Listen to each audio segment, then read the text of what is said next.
Greetings YouTube. Indeed, the word dark, like witch, has long been used in association with the concept of evil in modern Western society.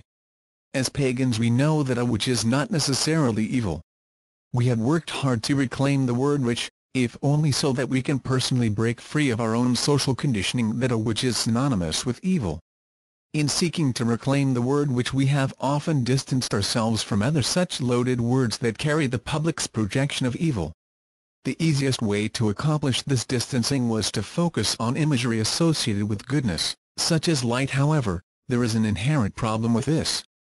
How pagans see the duality of light-dark is not the same as is traditional in modern Western society, which has been heavily influenced by Christian thought over the last several centuries.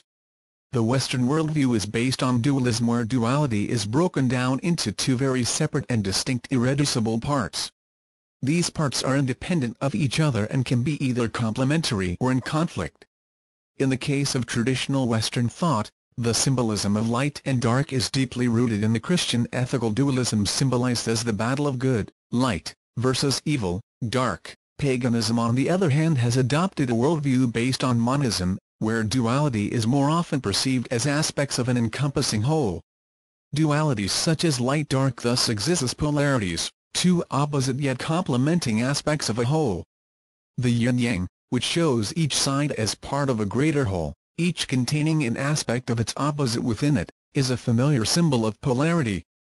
This polarity of light-dark in pagan thought is no longer the same as the dualism of good-evil, but rather associated with such complementing principles as creative-destructive, external-internal, attracting-repelling, clarity-mystery, active-passive, solid-flowing, static-dynamic, masculine-feminine, and order-chaos, to name a few. The moralistic connotations that were imposed upon the light-dark dualism by traditional Western thought simply do not apply under the monistic approach. Don't confuse monism and monistic with monotheism, that is another issue completely. Being raised in a society based on dualism, we have a natural habit to want to break things down into components, even when we have chosen to take on a spirituality based on monism. Thus, as we pagans, often coming from a Judeo-Christian background, began to use the dualistic imagery of light, good, from Western thought in association with the word witch to reclaim it from the negative association of darkness, evil, we unconsciously altered the polarity of light-dark in pagan thought to fit this imagery. Duality in a monism is not the same as duality in a dualism. Additionally, as paganism became more mainstream in the 1980s and 90s, less attention was given to formal study and practice, and sadly many authors overemphasized the concept of insta-witchcraft as 101-style books flooded the market. Covens and even traditions were formed by novices and yet attempted to take on students. This had, and is still having, drastic results when mixed with New Age influences that strip away the cultural context of various beliefs and negative associations, to provide a more palatable, trendy form, which is geared for the masses. Paganism has become overrun with beginners lacking direction and clarity.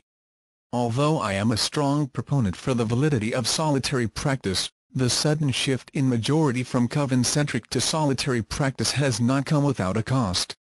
Normally, when one begins the study and practice of pagan religion, there is a shift in his or her worldview of dualism in spirituality to monism.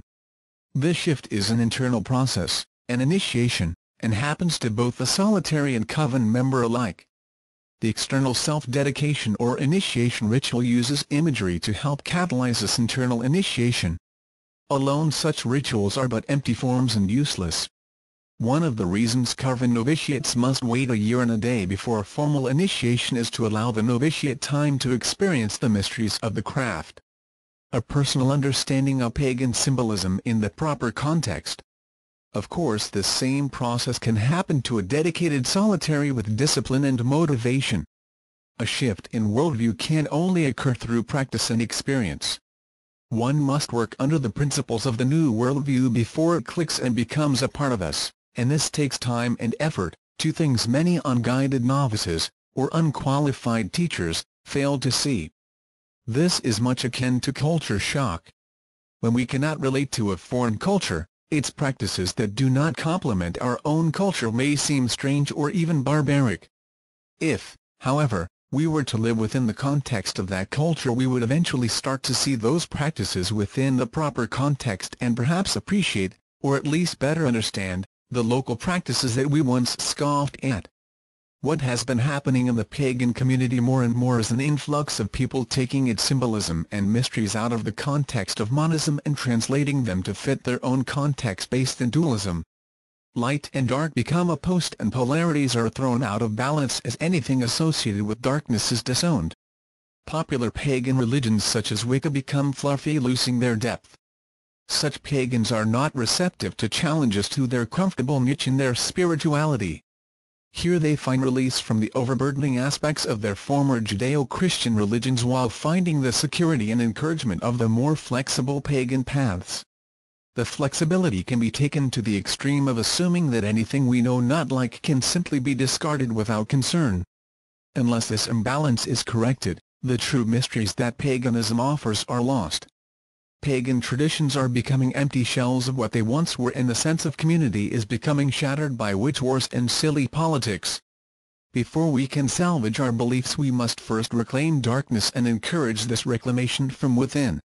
The road ahead will not be an easy one, but with effort those serious about the craft can slowly pull itself out of the pit of ignorance and again embrace the true teachings and mysteries that paganism offers.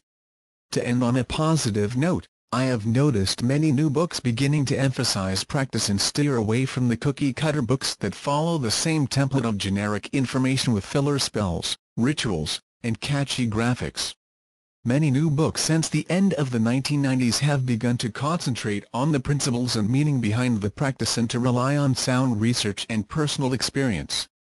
Sadly, there will always be unscrupulous authors and publishers who will continue to be motivated by profit alone, but it is comforting to know that some established authors have begun to appreciate their responsibility and not underestimate their influence, for better or worse, on the craft.